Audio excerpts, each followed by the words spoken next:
my absolutely beautiful Cancerian friends, and welcome to your horoscope for April of 2021, where the 11th house becomes power packed this month, Cancer. I absolutely love it for you. The social zone is lit up, and I can't wait to see what it is that you do with it. Not to mention, you get a moon that's happening in your 10th house. You get a moon that is happening in your 5th house. So you really have these chances for some illumination this month. And I can't truly wait to see what you do with it, because we still, as we're traveling through April, have a fair amount of forward motion. It's not until we get to the 27th where we see Pluto taking its retrograde and starting the subsequent retrograde cycles of the outer planets. So you still have a lot of energy to be in forward motion at this time. So let's jump in here and talk about what is going on this month. Right at the beginning of the month, Cancer, on the 3rd, we're going to see Mercury move into the energy of Aries. Now, this is going to light up your 10th house space, tip top of your chart, and Mercury will be in this placement until April 19th, okay? So Mercury, a planet of communication, decision-making, thinking, details, discussion, maybe even doing some teaching. I also think of siblings in this particular energy as well. So if you were even working on something with your siblings, that would make a lot of sense, or you're communicating with your siblings at this time, that would make a lot of sense as well. But Mercury in Aries, also in the 10th house, this is direct communication, direct conversation. Maybe even for our people who are serving in the military, our Aries energy, you might see that you're having conversations about maybe you're being deployed, or maybe you're needing to do a training, or you're needing to do something like that. But for pretty much everyone, we can plan on in the top of the chart at that work zone, 10th house, work, career, reputation, what we know you as. You're making some decisions. They're pretty decisive. They're pretty direct. You're having some conversations. They're pretty decisive. They're pretty direct in this particular area of your chart. And it tends to busy up whatever area Mercury goes to, because we're thinking and talking about it a lot. So I wouldn't be surprised at all if business or things in public, your public reputation, gets very busy. Now on the 11th, we're going to celebrate a new moon happening in that energy of Aries at 22 degrees. So make sure, Cancer, that you grab your chart and you're looking at where 22 degrees is at,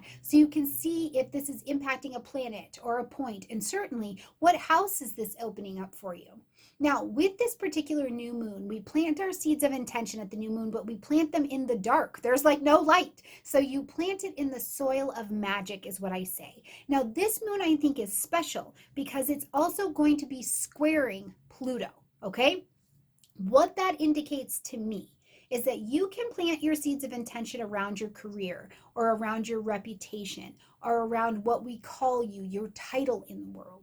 And you can say, I would like to have a fresh experience here. I would like something new here. But squaring Pluto, this moon and Pluto have the conversation that say, okay, I'm willing to help you move this forward, but you have to see what you are doing on your own that is destructive, or that is halting the progress of going forward, where you have to surrender, or you have to transform or evolve in some kind of way. Now, a moon squaring Pluto, and the moon is your ruling planet, so this is a deep time. It's a deep feeling for the month. Squaring Pluto, we can take our behaviors and just get destructive. It can really turn up the vibration if we feel like something negative has already been going on, or you can use it very productively to see what's inking me, what's annoying me, where is it's like Princess and the Pea, right? You know, she's stacked up 75 mattresses, but there's a pea down there and it's getting her attention. So do you have something that's like that Princess and the Pea, or the thorn in your claw?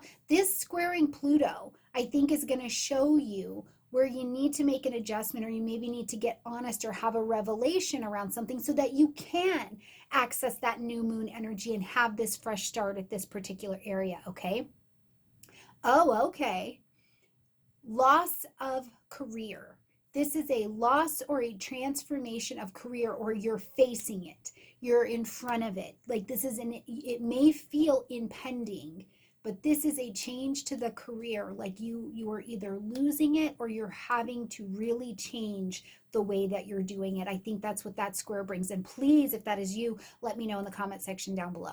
Okay, on the 14th, we're going to see Venus move into the energy of Taurus. Then on the 19th, Mercury's going to move into the energy of Taurus, as well the Sun's going to move into the energy of Taurus, and bada bing, bada boom, we have lit up your 11th house space with the Sun, bringing light, heat, life, and vitality, so motivation and energy to do something. Venus bringing a harmony, bringing a magnetism to pull things to you, also bringing a beautifying with that energy, and Mercury bringing the mind, but Mercury in Taurus is slowed down, so it's a slow, more steady, more these people, these organizations, these ideas of my future are really solid. There's nothing whimsical about it. It's solid and steady. So all of these lighting up your 11th house space give me this vibe that 11th house energy, friends, groupings, social things, your future, what you want in your long range plans, goals, and designs. All of these things are lit up and asking for your attention right now. So you're making decisions, but you may also have a new grouping of people coming towards you, or you're inviting new voices into your life. With the Sun here in Taurus, you want friendship. It's springtime. Depending on where you're at, it's potentially springtime where you're at. You want the energy of this new season, and you want to know that people are solid and are steady and connected and can help you grow and can help you root down for this next future planning of your life. I also think that this is just an energy that could be really fun. Maybe there are cool things going on virtually and you're feeling like you want to take part of that.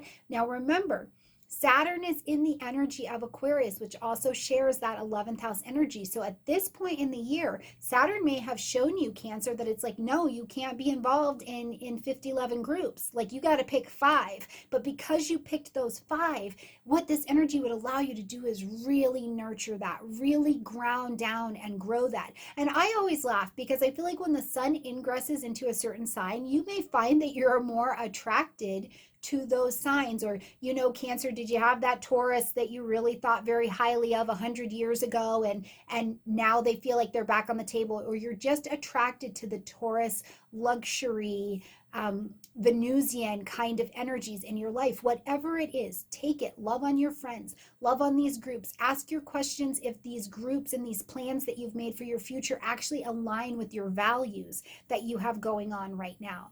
On the 23rd, we're going to see Mars move into your sign, into the energy of Cancer. Now, this is going to be here for quite some time, so you have several weeks of this. Mars is not entirely comfortable in your sign because Mars just wants to go and do his thing, and you're not like that. Now, where you two do get along is that you are a cardinal energy. So where you would like to start something or put yourself out there, you'll have this Mars energy to help you get out there, move yourself forward, take those first steps that you need to take. Is it the first steps towards a new reality? Is it we need to actually go to the barbershop and shave? Because Mars, just as much as Venus, wants you to have your outward appearance in good shape as well. But more than anything, I think that Mars in this particular position in your first house is going to ask you if you're really doing you. If you're really being you. Are you the Cancer that you genuinely desire from the inside out to be? And do you have the actions that allow you to grow into that person, that allow that person to go out in the world and develop that beautiful reputation? It could also be Mars is Mars. Are you in conflict with yourself? Have you had this job change, this situation change, and that's what your entire ego was based on, and so now you've got to find something else. What is Mars presenting to you? Because he's not coming to be a terrible energy. Whatever stirs up with this Mars energy in your sign, it's about you getting it done. It's about you moving towards it. And that's really where I think we see Mars shine, even though he's not entirely comfortable with being in this energy. On the 26th, we're going to see a full moon happening in the energy of Scorpio, which will light up your 5th house space, but this is at 7 degrees of Scorpio, okay? This moon is going to be in opposition to Uranus over in Taurus and squaring Saturn. So it's quite the dynamic that's going on here. So let's talk about this first. First of all, the full moon says that something needs to be ended, acknowledged, or adjusted. We need to make a shift. We need to make a change in this particular arena. The 5th house are children, love affairs, taking a risk, right? Sometimes I got to just get to the heart and soul and core, Scorpio, of what this is about and take a risk to share my voice, to make that phone call, ask the question, put my work out there, experience joy, allow myself to genuinely be happy in intimacy, in sex, in joint connection, in collaboration. But this also, this moon here, I think does tell you if something is not on par, it's okay to let it go. That it is okay to let it go. For some of you, I genuinely believe as well that this will be news or tidings of children in your life in some way, shape, or form. Now, being in that opposition to Uranus and squaring this Saturnian energy over there, I also think that because we're going to have this square of the fifth house, or this opposition, excuse me, of this fifth house and 11th house, it's like, what's me and what's the group? What's me and what's the group?